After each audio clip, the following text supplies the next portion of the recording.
এই বাড়িতে কোনো খাবার দাবার হবে না, শিগগির এখান থেকে বেরিয়ে যাও।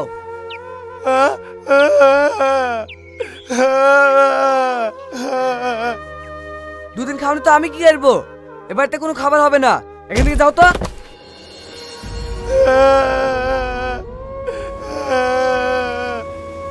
কি ব্যাপার কাকা, আপনি ওই পাগলটাকে ফেলে দিলেন কেন? বৌমা, ও খাবার চাইছে, না বলছি তাও জোর করছে। ঠিক আছে, আমি আসছি।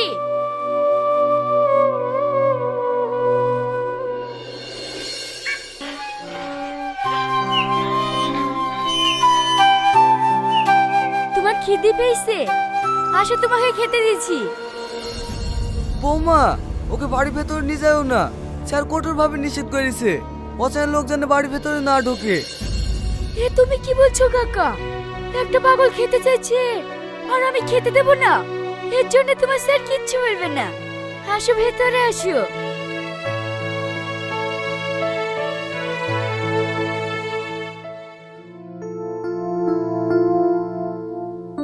তুমি এখানে বসো, আমি খাবারটা নিয়ে আসছি।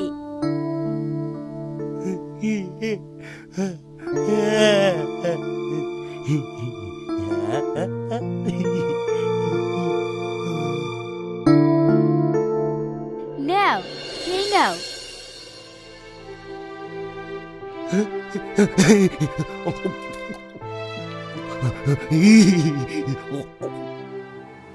আমি ওইসব কোনো কথা শুনতে চাইনি। আজ কি মাল ডেলিভারি হওয়া চাই, আজ যদি না হয় না কোপাই থেকে ঘাট ধাক্কানি বের করে দেবো।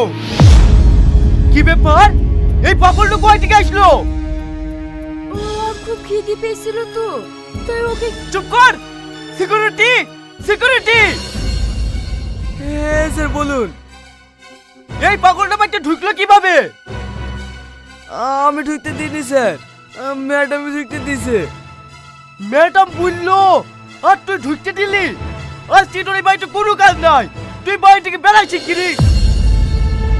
স্যার আমাকে দায় দেবেন না, আমি আপনার বাড়িতে অনেক দিন ধরে কাজ করছি, এখন যদি দায় দেন তাহলে আমার ছেলেমেয়ে না আগে দিবে হয়ে যাবে স্যার। এই কথাটাকে আগে ভাবতে হতো, তোকে ব্যাগটা বুঝিনি বেড়া। আর শোন, তোকে শেষবারের মতন বলে দিলাম, এরপরে বার যদি এরকম ঘটনা ঘটে না তাহলে তোকে ঘাট ধাক্কা দিয়ে বাড়ি থেকে বের করে দেবো। আমি কি এমন দোষ করেছি তাই তুমি আমাকে এরকম করছো? চুপ, আওয়াজ নিচে। আমি একজন পশ্চিমবঙ্গের নাম করা মেডিসিন কোম্পানির মালিক, আর আমাকে কিনা তোর কথা চলতে হবে? কখনোই না। বেশি বাড়াবাড়ি করলে না তোকে ডিভোর্স দিয়ে দেবো, কথা যেন মাথায় থাকে।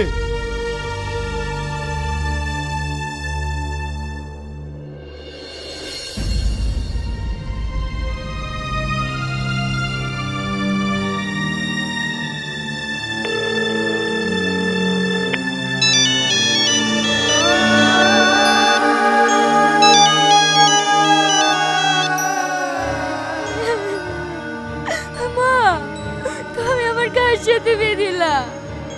আমাকে একটু ভালোবাসে না, সব সময় ঝামেলা করে, আর কিছু বলতে গেলে আপনি ডিভোর্স দেবো তাই বলে। এ বুড়ি, বাদ দেবো দেবো বলছে, বাদ দিছে নাকি? পাঁচ ঝামেলার মানুষ তাই এরকম বলে। খবরদার বুড়ি, ভুল করেও যেন আমাদের বাড়ি চলে আসিস নি। এরকম বড় লোক ছেলের পাবি নাকি? একটু ধৈর্য ধরে থাক, দেখ সব ঠিক হয়ে যাবে।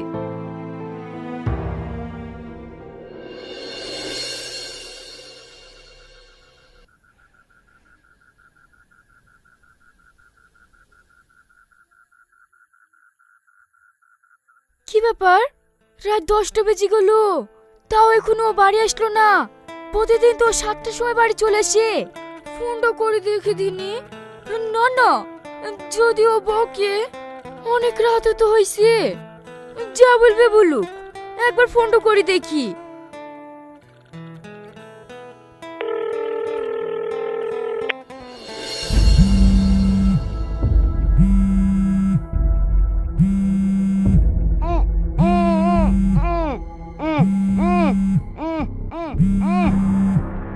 কি ব্যাপার, ফোন তুললো না কেন?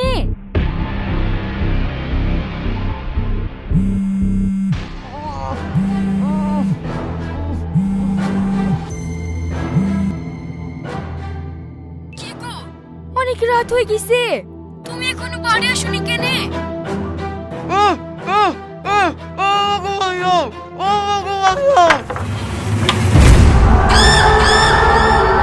ওগো, তোমার কি হয়েছে? তুমি ওরকম করছো কেন? ওগো,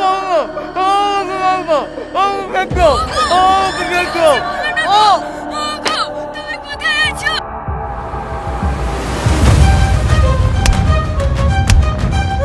হ্যালো, হ্যালো, আমার স্বামীর কি হলো গো? আমার বিরাট বিপদে আছে, আমি এক্ষুনি জানাই ফোন করবো। Hello sir.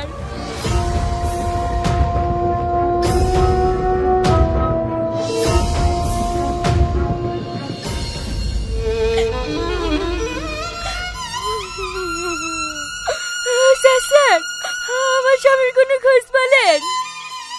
দেখুন ম্যাডাম, আমরা সারা রাত ধরে চেষ্টা করছি, এলাকা থেকে টপ টপ মাফিয়া ডনদেরকে ধরে এনেছি, কেউ কিন্তু এখনো স্বীকার করেনি। তাহলে আমার স্বামীকে কে কিডন্যাপ করলো? আমি এখন কি করব?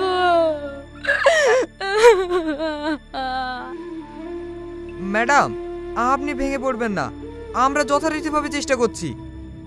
ম্যাডাম, আপনার স্বামী যে কিডন্যাপ হয়েছে, কিডন্যাপাররা ফোন করে কি আপনার কাছে কোনো টাকা চেয়েছে? না, আমাকে কেউ টাকার লেগে ফোন করেনি। স্যার, আমি একটা জিনিস বুঝতে পারছি না, কিডন্যাপাররা কিডন্যাপ করে যদি টাকাই না চায়, তাহলে কিডন্যাপটা করলো কেন? আমিও ওটাই ভাবছি। ম্যাডাম, আপনার স্বামীর নাম্বারটা দিন তো। আপনার মোবাইল নাম্বার নিয়ে কি করবেন? কালকে রাত্রে ওর সাথে ফোনে কথা বলতে বলতে হঠাৎ ওর মোবাইলটা সুইচ অফ হয়ে গেল। আপনি কটার সময় ফোন করেছিলেন আপনার স্বামীকে? কাল রাত 10টা বাজে। ঠিক আছে ম্যাডাম, তাড়াতাড়ি নাম্বারটা নিয়ে লাস্ট লোকেশনটা বের করুন তো। দেখি আপনার মোবাইলটা দিন তো। স্যার, আমার স্বামীর কিছু হবে না তো? না না, আপনার স্বামীর কিচ্ছু হবে না, আপনার স্বামীকে আমরা ভালোভাবে বাড়িতে পৌঁছে দেবো। স্যার স্যার, লাস্ট লোকেশন পেয়ে গেছি। ইয়েস, কনস্টেবল তাড়াতাড়ি চলো। আমিও যাবো স্যার। ঠিক আছে, চলুন।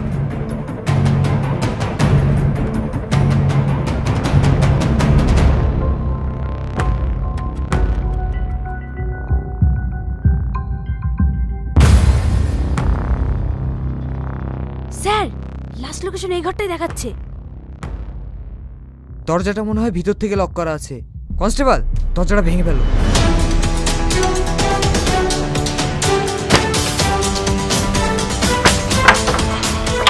হ্যান্ডস আপ, একদম পালানোর চেষ্টা করবে না, পালানোর চেষ্টা করলে গুলি করে দেবো।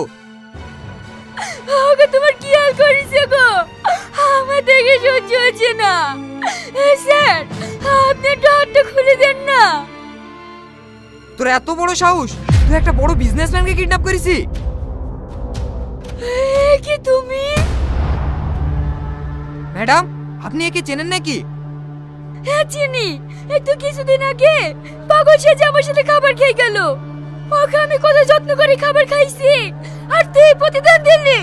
জানোয়ার বেঈমান, তুই কেন এই করেছিস বল বল। ম্যাডাম ম্যাডাম, আপনি একটু শান্ত হন, ওকে আমি এমন কেস দেবো না, জীবনও জেল থেকে বেড়াতে পারবে না। এই চল। দাঁড়ান স্যার, ওর কোনো দোষ নেই, ওকে আপনি ছেড়ে দিন। এইটা আপনি কি বলছেন স্যার? হ্যাঁ স্যার, আমি ঠিকই বলছি, আমি একটা অপরাধী, যত শাস্তি দিয়ে আমাকে দেন।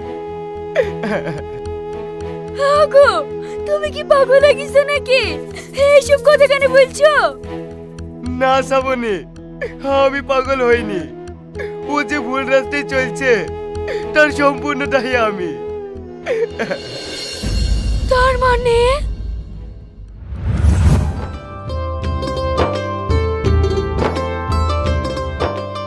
আব্বা, কাজে যাইছো?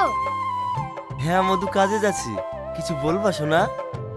আব্বা, আজ আমার জন্মদিন, একটা ভালো কেক লেছো না? হ্যাঁ সোনা, নিয়ে আসবো। তোমার জন্য একটা ভালো কেক নিয়ে আসবো। কি ব্যাপার, ছেলের গা তো গরম, জ্বর এসছে নাকি? হ্যাঁ গো, সকাল থেকে জ্বর জ্বর করছিল। সকাল থেকে জ্বর করছে, আর এখন ওষুধ আনতে পারোনি?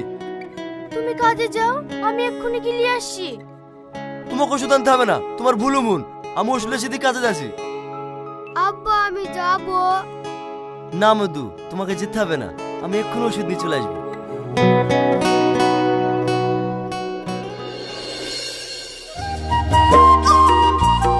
এই তাড়াতাড়ি কাজ কর, আজকে আমার ছেলের জন্মদিন, আমাকে আবার বাজার যেতে হবে। হেই, আজকে তোর ছেলে জন্মদিন, আমাকে বলিসনি?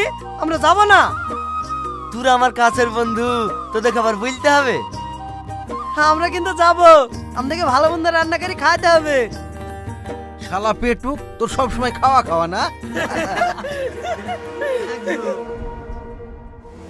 চাচা চাচা, তোমার ছেলে কি হয়েছে তা উগা, মুখ দিয়ে ফেনা উঠছে। হ্যাঁ, ইয়া তো কি বলছি রে?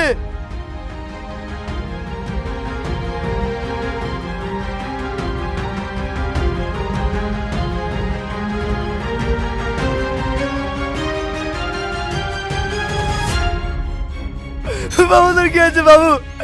কথা বল বাবু, বাবু রে, কথা বল বাবু, কথা বল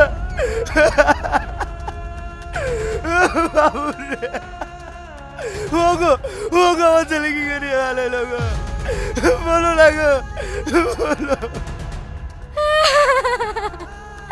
আমি কিছু জানিনি। এই ওষুধটা খাওয়ানোর পরে আমার ছেলে শিখতে শিখতে আমার চোখের সামনে থেকে চলে গেল গো। আল্লাহ গো, আমি এখন কি করবো?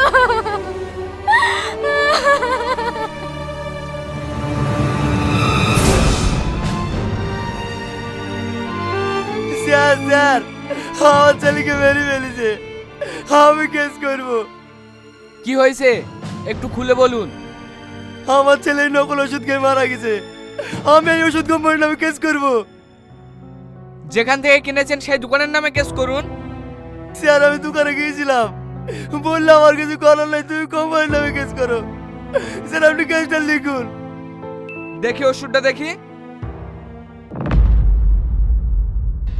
ঠিক আছে, আপনি ওখানে বসুন, আমি দেখছি।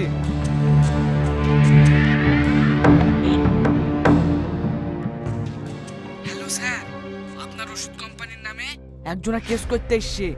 আপনার ওষুধ খেয়ে ওর বাচ্চা নাকি মারা গেছে।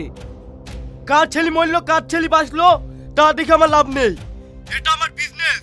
আমি কোটি কোটি টাকা কামানোর জন্য এই ওষুধটা তৈরি করেছি, আমার কাছে কোনো ড্রয়ার জায়গা নেই। তাহলে এখন কি করবো স্যার? কি করতে হবে সেটা আমাকে বলে দিতে হবে নাকি? আমি আপনাদেরকে মাসে মাসে টাকা দিই, আবার কি করতে হবে সেটাও বলতে হবে। ফোন রাখুন, আমি এখন ব্যস্ত আছি। ঠিক আছে স্যার, আমি দেখছি। এই তুমি শোনো। হ্যাঁ স্যার বলুন। দেখো, আমি বড় সাহেবকে ফোন করে দেখলাম, অত বড় কোম্পানির বিরুদ্ধে কেস করাটা পাগলামি হবে, তাই কিছু টাকা নিয়ে এখান থেকে কেটে পড়ো। না স্যার, আমার টাকা দরকার নাই, আমি আর বিচার চাই। কি বিচার করব বল? তোর ছেলে যে এই কোম্পানি ওষুধ খেয়ে মারা গেছে, তার কি কোনো প্রমাণ আছে?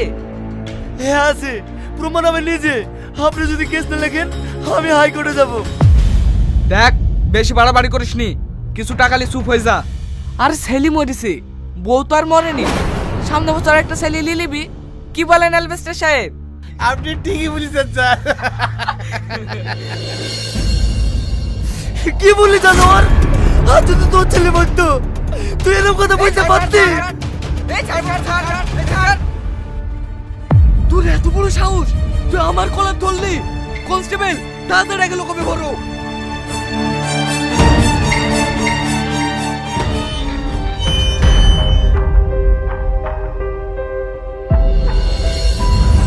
তারপর থেকে ও আঘাত পেটে পেটে ভুল রাস্তায় চলে গেছে। একটা মানুষ কোনদিনই ক্রিমিনাল হয়ে জন্মায় না। আমাদের মতন কিছু ভদ্রলোক তাদেরকে ক্রিমিনাল বানায়। তাই বলছি স্যার, যত দাঁড়টি আমাকে দেন, কিন্তু ওকে ছেড়ে দেন। আপনাকে আবার কি শাস্তি দেব? আপনি যে আপনার ভুল বুঝতে পেরেছেন এটা আপনার জন্য সত্যি বড় শাস্তি। চলেন সবাই বাড়ি চলেন।